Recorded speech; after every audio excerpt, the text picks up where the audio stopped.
2025-27 test championship চক্রের শুরুতেই বাংলাদেশের প্রতিপক্ষ শ্রীলঙ্কা। খেলার মাঠে এই দুই দলের আলাদা এক দ্বৈরথ চোখে পড়লেও পরিসংখ্যান বলছে শ্রীলঙ্কার কথা। 2017 সালে কলম্বোতে একবারই হেসেছিল বাংলাদেশ। এবার শ্রীলঙ্কার বিপক্ষে জয় পেলে যা ঐতিহাসিক এক মুহূর্ত হবে টাইগারদের জন্য।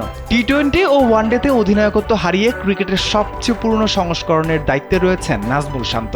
এবার কি শান্তর হাত ধরে সেই সুখ স্মৃতির পুনরাবৃত্তি করতে পারবে টাইগাররা? পরিসংখ্যান কি বলে? 2001 থেকে 2024 পর্যন্ত 26টি টেস্টে মুখোমুখি হয়েছে বাংলাদেশ ও লঙ্কানরা। কলম্বোতে 2017 সালে তামিম, সাকিব ও মুশফিকদের ব্যাটে ভর করে নিজেদের 100তম টেস্ট ম্যাচে জয় পেয়েছিল বাংলাদেশ, আর 5টিতে ড্র করেছে তারা। অপর প্রান্তে 20টি টেস্ট জিতেছে শ্রীলঙ্কা। তবে 17 জুন গোল টেস্ট দিয়ে জয়ের আরও একটি সুযোগ বাংলাদেশের সামনে।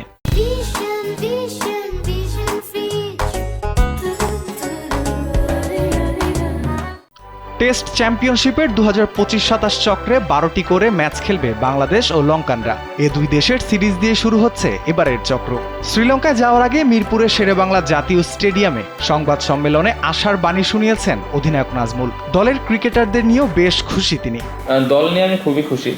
দলে আমি যেই প্লেয়ারগুলোকে চেয়েছিলাম ওই প্লেয়ারগুলোকে আমি 100% পেয়েছি। মানে এজ এ ক্যাপ্টেন হিসেবে দল নিয়ে আমি খুবই খুশি। অবশ্য 2023-25 চক্রে বাংলাদেশের পারফরমেন্স কিছুটা ভালো। 12টি টেস্ট ম্যাচ খেলে জিতেছে 4টিতে। এর মধ্যে গত বছর পাকিস্তানকে তাদের মাটিতে ধবল ধোলাইয়ের সুখ স্মৃতিও রয়েছে।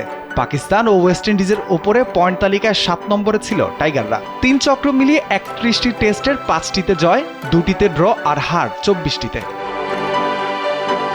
2013 সালের পর 2025 সালে এসে পূর্ণাঙ্গ সিরিজ খেলতে শ্রীলঙ্কায় অনুশীলন করছে বাংলাদেশ। চলতি বছরে বাংলাদেশের একমাত্র সিরিজ এটি। নাজমুল, মুশফিক, তাইজুলদের বাকি 5 সিরিজই 2026 ও 2027 সালে। সব সিরিজেই খেলবেন 2টি করে ম্যাচ। রাফিউল ইসলাম রাতুল, কালবেলা।